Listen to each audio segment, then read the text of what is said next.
Welcome to Pods with Posh and Paul, a podcast designed to inspire and challenge listeners through story, experience and insight. To face adversity, learn from suffering and discover how to embrace life with a heart filled with love and gratitude. We are so thrilled to have you journey with us and can't wait to share your stories. Join Sue O'Callaghan and Joanne Webb as we disrupt the theory that everyone has perfect lives.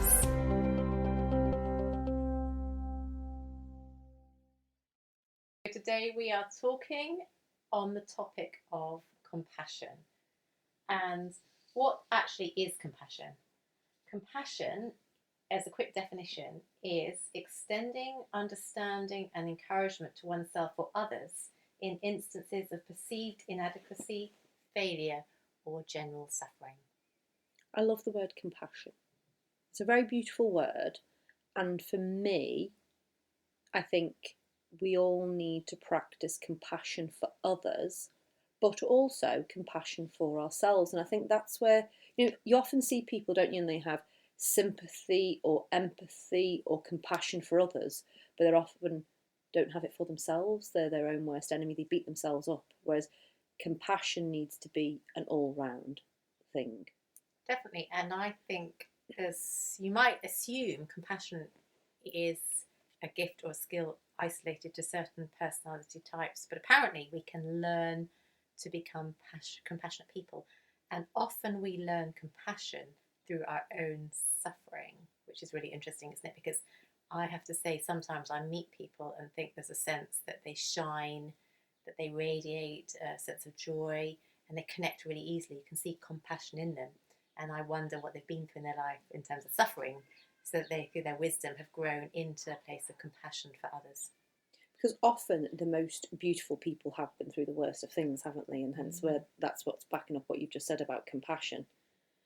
Daniel Goleman says, true compassion means not only feeling another's pain, but also being moved to help relieve it. And I think that's what compassion's all about, understanding that somebody is going through pain and wanting them to not be in pain, but without rescuing them. And that's the same for ourselves, actually understanding that we have been in pain or we are in pain, accepting that and helping ourselves relieve some of that pain, let some of it go, forgive ourselves, forgive others. And that's where the whole self-compassion comes in. Yeah, and there's a lovely saying by Bob Turman who says, until you have real compassion, you cannot recognise love. And I think the message in that is exactly what you're saying, that you go through your own suffering and you understand what love is, and therefore you develop compassion. Because I was having a conversation with a friend the other day and just saying, it's so sad to think we need to go through that journey of suffering and pain to learn compassion. And yet it's an innate part of life, isn't it? Are we born compassionate people, or do we have to go through suffering to come to a place where we become compassionate? Well, I think ultimately we are born with kindness and compassion in us. You look at young people and it's all there. But I think it's definitely that's something that can be built upon. But again, you and I both know suffering and pain is something that we can all be sure that we will meet somewhere along the way in our life. It's going to be part of our life path. It's there. We can't avoid death. We can't avoid breakups. We can't avoid hurt, rejection. It's there. So we have to embrace that almost and have the skills there to help us through it. And one of them skills is definitely compassion. Mm-hmm. And if we can show true kindness to ourselves while we're going through anguish, suffering, sorrow,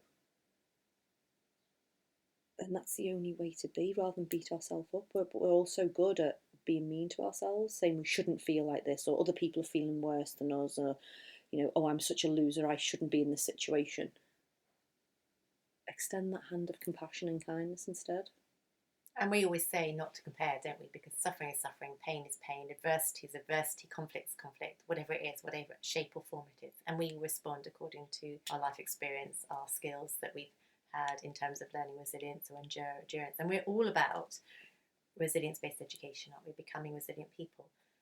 But I guess the difficult lesson in life is to become resilient, to become adaptable, to be able to endure and persevere. We need to push through the place of suffering. It's interesting, I was talking to a friend who suffers manic depression, and she was suicidal during her 20s. And there's one stage she tried to run a couple of times under lorries on motorways, and an AA man, the Automobile Association, stopped and said to her, "I know what you're trying to do," before she'd run under a lorry, and said, "Look, I've become a Christian, and I also was in that place of wanting to end my life, but my understanding is of God or the universe or whatever you want to call it, that um, God is always there to teach us how to pull through or send somebody else to pull us through that moment. There's always something there." So if you're listening to this feeling hopeless and feeling in a desperate place, there is always hope there. And he said also, the other thing that was noticeable is that there's always light. But if you're in a dark place and you're in a tunnel, you can't actually see the light. So somebody else is always there to bring the light to you, or God or the universe will actually bring that light to you so you can see it for yourself. And I remember one of the darkest times in my life, having absolutely no money and going to a petrol station, and the person in front of me saying to the checkout guy, "I'll pay for that person behind me," and had no understanding, had never met me before, no understanding where I was at. And I remember that feeling of compassion touched my life in such a deep way. I will never forget it. And I don't even know who they are. I never had a chance to say thank you. I was so shocked at the time. But when we reach out and we make a compassionate act, or we step out in kindness, and kindness and compassion are two very similar things, aren't they? Can we be kind? They're very, very similar. And I'll never forget it for as long as I live. And isn't kindness and compassion just what the world should be based on? Yeah. That's the foundation. How can you build a house without solid foundations? How can we make the world a better place without practicing these two things for ourselves and for others? And surely that's what we want, isn't it? The world to be a beautiful place. That's what we're all striving for. Nobody wants war and famine and these terrible atrocities to happen.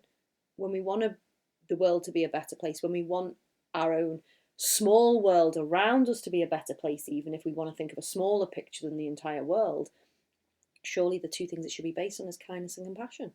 And yet, I think when we are in a really dark place ourselves and we're struggling and we're in pain, or in depression, we can't step outside of the ego and the I, and it's a really raw place to be. So if you're listening to this, we're not saying that you need to be compassionate to the world.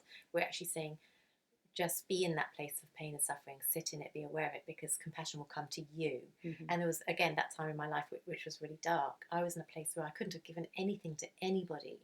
I was just struggling to survive each day. And I know there's many listeners in that place as well, if you're struggling to survive. But when I look back on it, there was always somebody there. There was always an email. At the most desperate time, it was there. And I've got a beautiful quote which kind of backs that up. It says, "Too often we underestimate the power of a touch, a smile, a kind word, a listening ear, an honest compliment, or the smallest act of caring, all of which have the potential to turn a life around." And I had so many people that would drop a meal on the doorstep, put some money through the letterbox, just call and say, "How are you?" Say, "Do you want prayer? Is there anything you need?"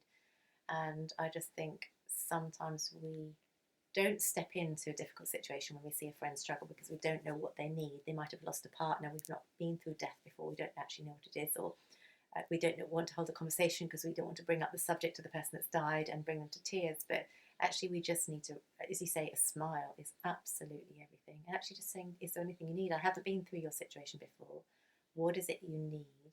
Because I don't want to second guess. And I'd love to talk about your partner that's died, but is it something you'd like to do? So I'll ask the questions. Just be real. Have those conversations. What is it you need?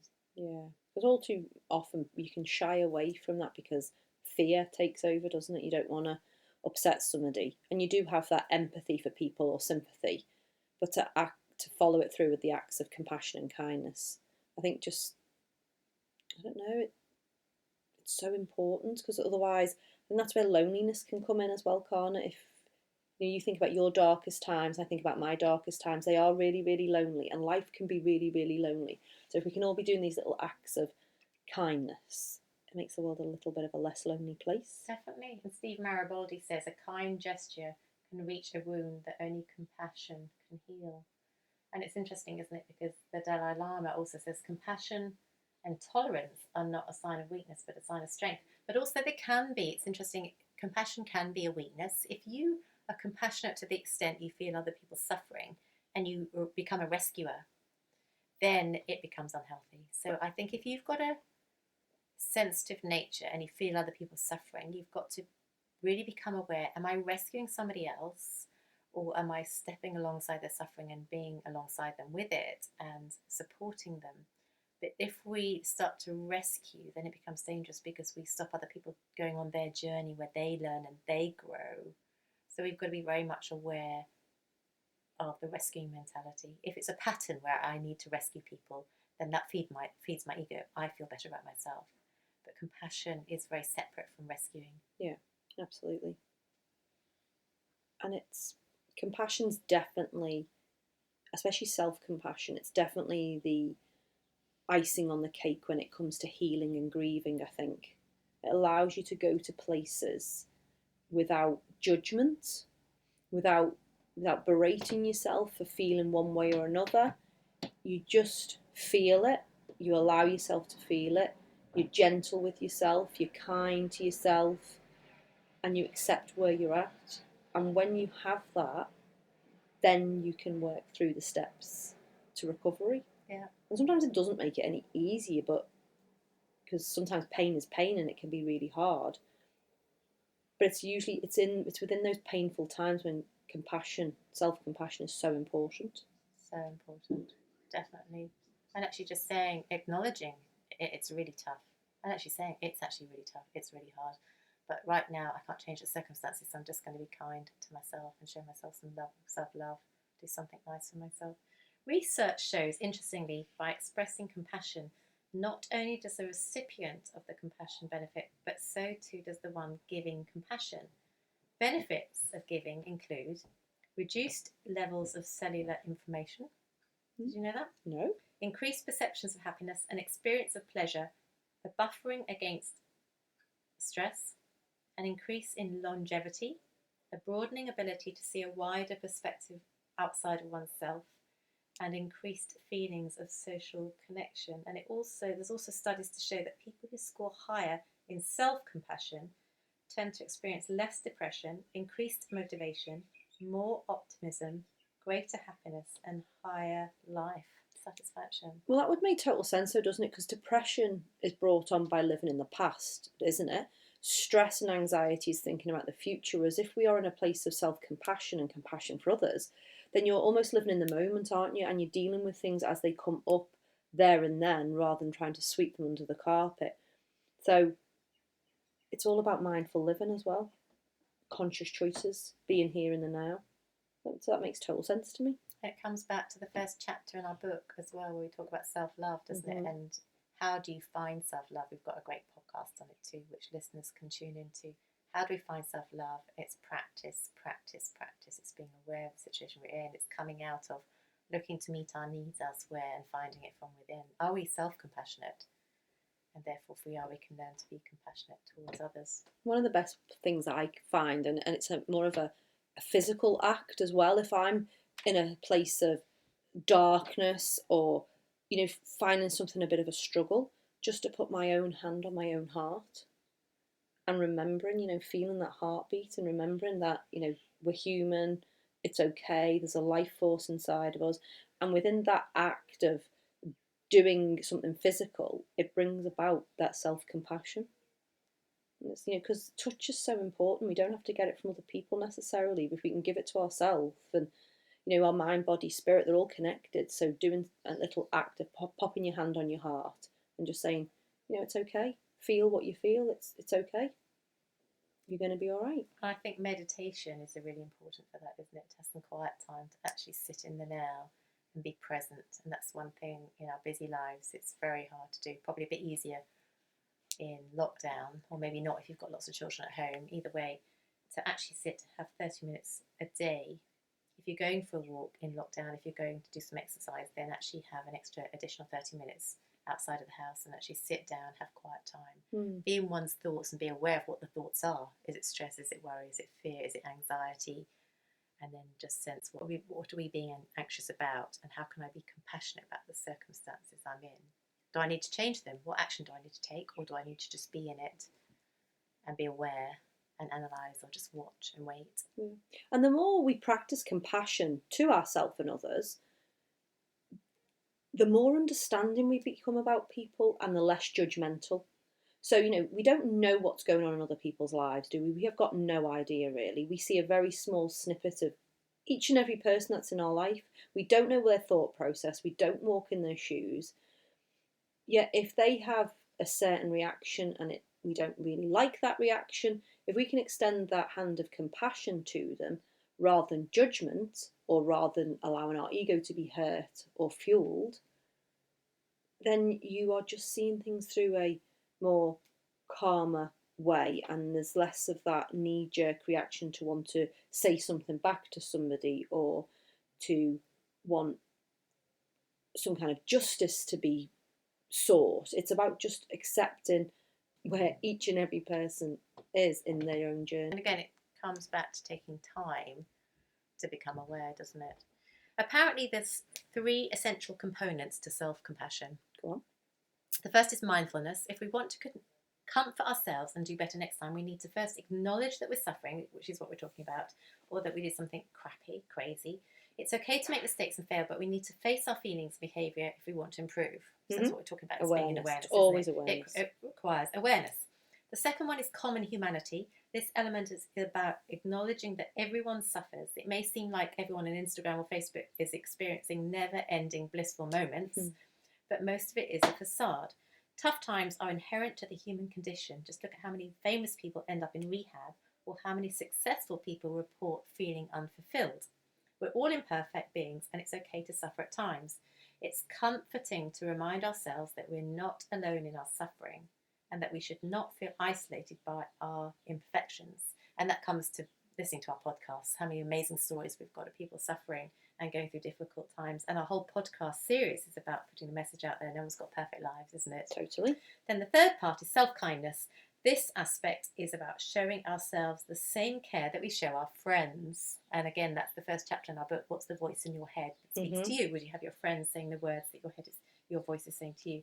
Instead of berating ourselves, we should treat ourselves like a cherished family member, and we'll already be moving in the direction of a more self-compassionate lifestyle. I love that. And they're like, when you take that back to anything, that's how to be more compassionate. But they're the kind of the 3 steps to recovery. They're the 3 steps to self-love in a way, aren't they? It's the 3 steps to speaking to yourself in a nicer way. They're beautiful, actually, aren't they? So the next time we screw up, there may be a silver lining opportunity to come to a full stop, become mindful of the pain, acknowledge that everyone is suffering in some way, and offer ourselves some loving kindness. Having an inner ally is a source of tremendous power. When we learn to harness that power, we propel our lives towards greater happiness and success. Beautiful words. Harnessing inner power. I love that. We have so much power within. We do, and self-compassion is another form of empowerment, isn't it? Because it takes away, as we just said, it takes away our anger, it takes away our judgment, it takes away the need for, I don't know, for wanting something bad to happen to another person if they've done you bad. It just takes all that away because you have that more of an understanding of the world and life. And I think we underestimate the power we have within. We're looking for external sources of affirmation, external sources of power when we're struggling. And actually, when we realise we can tap into our own inner resources and we understand what's there, and probably we only understand what's there when we come to a place of severe adversity and conflict, and how we can actually survive what we thought we wouldn't survive, then I think we come to a place, and I was saying to a friend again the other day, that all the things in life we thought that mattered, all the peripheral things that we kind of worry about, actually they're insignificant. And therefore what matters is the critical aspect of friends being healthy, accidents, adversity that does hit, and we can just say, well, we can put our time and energy there and be compassionate beings for our friends and for our family, for strangers on the street we never met before. How many strangers have you come across that have smiled at you or talked to you in a supermarket where you're having a bad day and you just thought, gosh, actually that's just changed my day? Yeah, absolutely. Like, you think they're an angel brought to you, don't you, by someone. It's so lovely when somebody's just really kind, and when they give them a big hug, don't you? Just say, if you just knew what that meant to me, you've got no idea how my day's been so awful, and you've just changed my day. And it happens all the time, doesn't it? It's so beautiful when you just see somebody who just radiates love from within. They are just shining little beacons, aren't they, these people? Somebody wrote about compassion. They said, compassion is at the heart of every little thing we do. It is the dearest quality we possess, yet all too often it can be cast aside with consequences too tragic to speak of. To lose our compassion, we lose what it is to be human. I think that's what it is, if when we do get caught up in the grips of our own trouble, sometimes we can go within and get a bit caught up rather than continue to show compassion for ourselves and others. But practice makes perfect, doesn't it? Yes, practice makes perfect. I often think of the times where I'm challenged and can't be compassionate. And that's interesting because you think, why can't I reach out to that person? They've really triggered me. They've really got on my nerves or just made me feel irate. And then it's interesting to think, what is it about me that actually has been triggered? What do I need to work on? Because there's lots of people we can be compassionate about, and often it's when people are in a weaker situation ourselves, we feel empowered to support them. But maybe somebody's got lots and lots of money and they struggle, and you kind of think, well, they were going to fall down at some stage in their life, weren't they? It's the thoughts that come into your head as opposed to, gosh, that must be really hard for them, even though they've got masses of money and 6 houses and their life seems absolutely perfect. Gosh, pain is pain. Pain is pain, and this is where we can't judge what other people have got, what they haven't got, what their life looks like, because behind every front door we've got no idea what's going on behind it. But we do judge, and there's times I cannot be compassionate towards other people, and then I hate myself. It's a horrible feeling to have, but then it's my role, isn't it, to go within and say, see, what is it in your own ego that's been affected by that person? It's often jealousy. Am I jealous of that person and therefore can't, and it's a very normal thing we see in life again and again. Sometimes we celebrate people's downfall. What is that about? Lots of people do that, and that's really tragic. But I've done that many, many times. There's a sense of, not an outward celebration of someone's downfall, but a psychological sense inside where I can't be compassionate and reach out for that person. And I'm very aware of it. So therefore I'm looking at myself and becoming aware that actually maybe it's jealousy. They've got something I don't want, and therefore I can't reach out to them. And I think this is where we've got to be careful. We've got to remember, just because one person seems to have it all doesn't mean you can't have it as well, or the next person can't have it. It's not, life doesn't work like that. It's not a competition. And that's like probably a whole other topic really. That's jealousy, comparison, wanting what other people have got. Try to find the happiness within. Try to be grateful for what we have today, with that self-compassion, self-kindness, while still striving for what you want in the future. It's okay to want more, but it's not about knocking other people down. It's about raising other people up to be the best they can be. The best they can be. It's interesting. When I used to work in prisons, and I worked with mainly murderers, many people said to me, but I can't understand how you can be compassionate at all about those people in prison because they've all murdered somebody. And I was very much, well, their life is over now. They're in prison for the rest of their life. How awful is that? We can all probably, when push comes to shove, we could probably all be quite capable of murdering somebody in our life. Imagine if our children were raped continuously by a man, then what would we do to protect our children? Mm-hmm. So I couldn't understand how friends of mine were quite judgmental about people in prison and formed an opinion, therefore couldn't be compassionate. But then I put my hand on my heart and say that I feel that about other people in life, maybe where I judge, therefore I can't be compassionate. So was it because I felt I could work with the vulnerable? And that's very much about my ego, isn't it? What am I doing? Was I rescuing? Was I doing something for my ego by working in that situation or being compassionate? But I think what's interesting about compassion is not so much can we be compassionate, but when can't we? That's when we do our own work. Well, that's when, anything when we can't do something, or when somebody triggers us to a point where we have really negative thoughts or actions, they're a mirror for us, aren't they? They're a mirror for us to look within and to find out what's happening within ourselves. So apparently in the classical teachings of the Buddhist tradition, compassion is defined as the heart that trembles in the face of suffering. Oh, that's so beautiful. Read it again. In the classical teachings of the Buddhist tradition, compassion is defined as the heart that trembles in the face of suffering. And my daughter was watching one of the horrific movies about the Holocaust the other day, and she came into my bedroom and she was sobbing, and she said, "Mum, I just feel so much for the Jews and what they went through in the Holocaust." And she couldn't sleep. She actually needed to come and sleep in my room because she was so shocked and astounded and hurt and pained by what she'd seen. And she's seen many of the movies before. Yeah. Life is Beautiful and Schindler's List. She'd watched many with Boy in Striped Pajamas, but there's another one she'd watched it And we had a longer discussion because I lived on a kibbutz for a while where there was probably 6 people that were in the 80s, 90s who'd survived Auschwitz and telling their stories. And my daughter was asking me about the stories, and she was so moved. And I think it's really true, isn't it? It's the heart that trembles in the face of suffering. You can't carry on with life feeling the same. There's such a sense of compassion there for the suffering that some people go through, that your heart actually trembles. I love the Dalai Lama. We love the Dalai Lama. He says, love and compassion are necessities, not luxuries. Without them, humanity cannot survive. No, it can't. Lovely bird in the background. There's a lovely bird having a good old sing. And the Dalai Lama is a very, very smart chap. So I think we should all take on board what he says. Love and compassion are necessities, not luxuries. Without them, humanity cannot survive. And you look at all the major life transitions, events, you look at the wars, you look at the, COVID, what's happening now in the pandemic. And often we hear in the media the bad stories, don't we? How many people are dying with COVID and how many new cases coming out every day. But actually, when you hear of the stories of compassion in terms of how many people can't go on holiday, therefore they're giving their money to non-for-profits or charities, how many people are helping neighbours, how many people are volunteering their time to do deliveries, or nurses coming back into the profession to give their time in hospital. It's quite remarkable how the human heart can be touched in times of crisis, and how that also builds stronger communities, connection.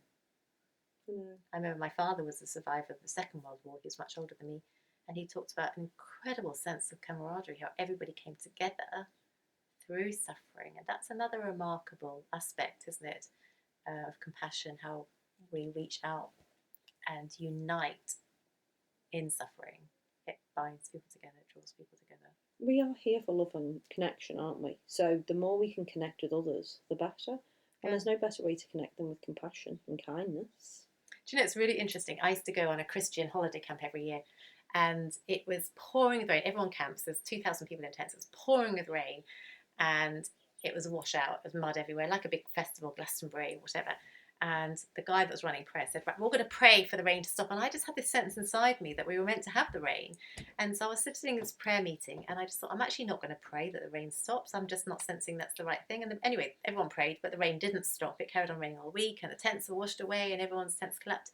But what happened at the end of the week then? Everybody was saying, the week's rain has brought everybody together because there's been such a sense of compassion. People that didn't have tents that collapsed took in other families. People shared their food. People bonded because of their suffering this week.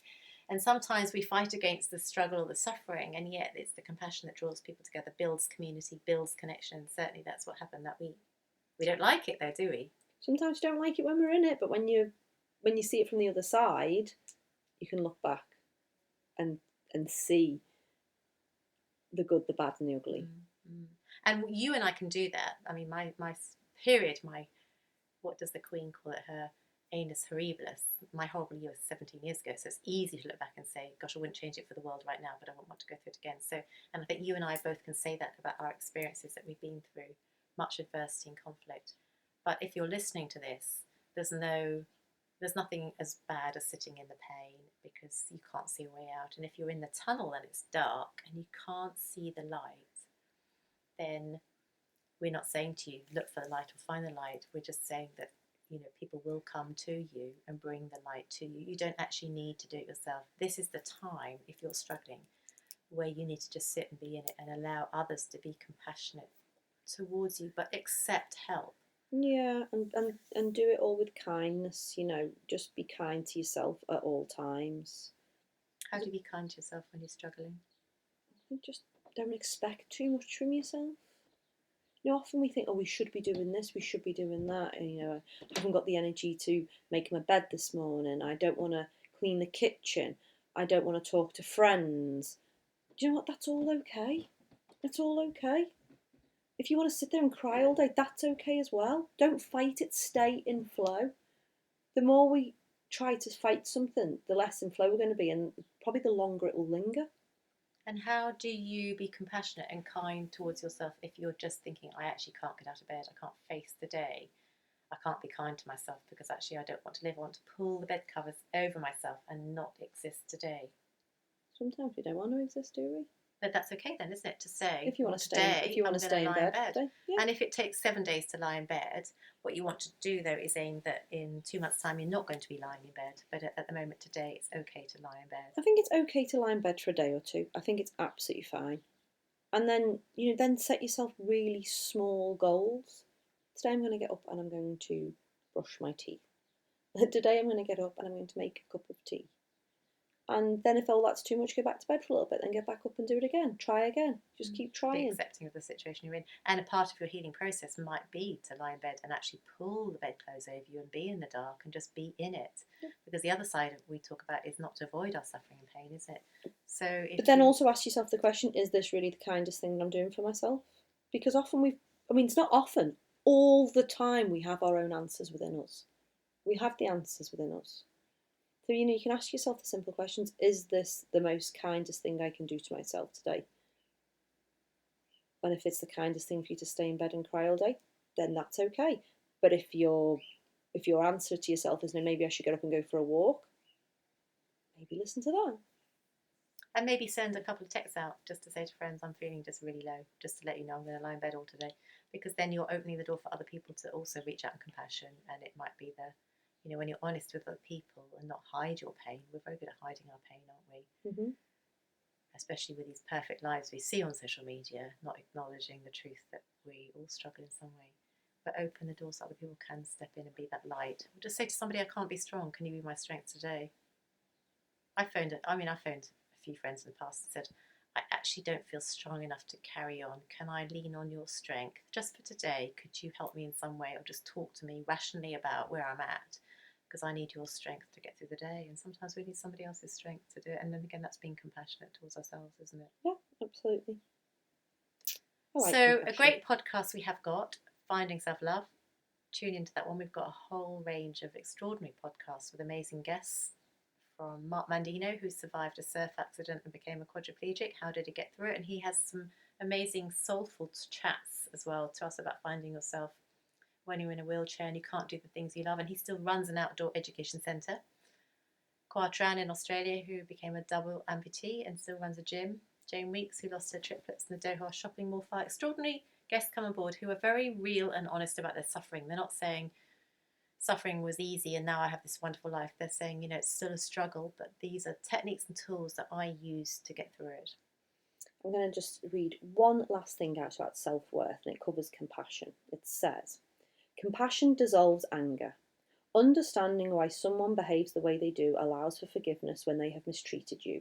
Maybe they are insecure or in pain, or maybe they have even suffered some type of abuse in their lifetime, and you can see why they are the way they are. But when your compassion extends to excusing them for treating you poorly over and over, it not only damages your self-worth, but prevents them from healing as well. Refuse to allow it to continue for everyone's sake. And I know that's about abuse and something else, but it just shows us about, it kind of paints a picture about compassion as well, though, doesn't it? Yeah, and that's really powerful because you and I resonate so much with injustice and abuse because we've both been through it in very severe circumstances. Mm-hmm. So I think, actually, can you read that again slowly? Because that's really powerful. Compassion dissolves anger. Understanding why someone behaves the way they do allows for forgiveness when they have mistreated you. Maybe they are insecure or in pain, or maybe they even suffered some type of abuse in their lifetime, and you can see why they are the way they are. But when your compassion extends to excusing them for treating you poorly over and over, it not only damages your self-worth, but prevents them from healing as well. Refuse to allow it to continue for everyone's sake. And actually, that's actually the same about ourselves, because we can be compassionate to ourselves. We can go, oh, well, I just behaved like this because this happened in the past. And that's okay. But you have to make changes to stop it from happening again and again and again. You can't keep making excuses, can you? Because compassion and excuses are very different. But also, what you've just read out, it says understanding why they might have treated you badly or abused you in some way helps you in that healing process, because you're thinking maybe they're hurt or they're in pain. And I struggle with that because I think I could never understand why I was abused so badly and why one human being would behave to me. And I was at my most vulnerable. I was delivering a baby and I was abused so severely, and it was his baby. I can't understand it, but I guess in my head, the only way I can rationalise it is that as a child, he could have been abused so badly himself or carry so much pain that he can't behave as a rational human being. But is it excusing it? Is it just trying to find a reason? Because we all try and find reasons. I certainly try and justify in my mind, how could somebody have behaved so badly? You know, if you see a cat be killed in the street, you just think, how could anybody do that? Yeah. And so we are trying to rationalise things. And I think, can I be compassionate? The only way I can be compassionate when it is severe abuse and injustice, and I know there's listeners as well who are in domestic violence situations that are listening, thinking, there's no way I can ever understand how somebody could treat me that way. I've got a black eye, I've been beaten black and blue, I've been left for dead several times, or my child's been abused. Do I need to rationalise it and find some excuse for their behaviour? Or do I just need to sometimes say, I've got to remove myself from the situation, I'll never understand it, but I can be compassionate about myself? Well, it's a difficult one. Yeah, it is really difficult, and we can still be compassionate to others even if they've done us wrong. But again, it's making excuses and allowing it to keep happening. You know, there is a difference, and but not to go back, not to be compassionate and stay in a domestic violence situation, but to remove yourself from it. And that's probably a whole new topic on itself, isn't it? Yeah. We will do a podcast about domestic violence and abuse.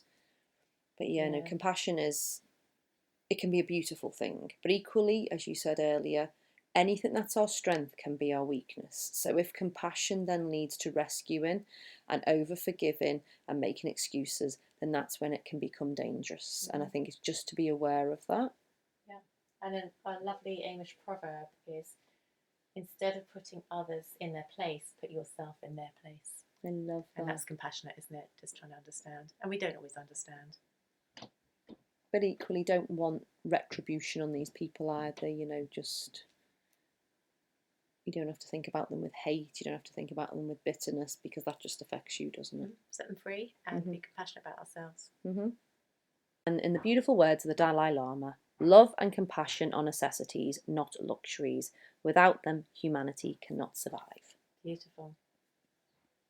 Thanks so much for being with us today. For us to inspire others to live their magnificently imperfect life, please subscribe and leave us a 5-star review on iTunes or on your podcast app. You can also follow us on Instagram and Facebook at Pods with Posh and Paul. We can't wait for you to join us on our next episode. Love, light and peace.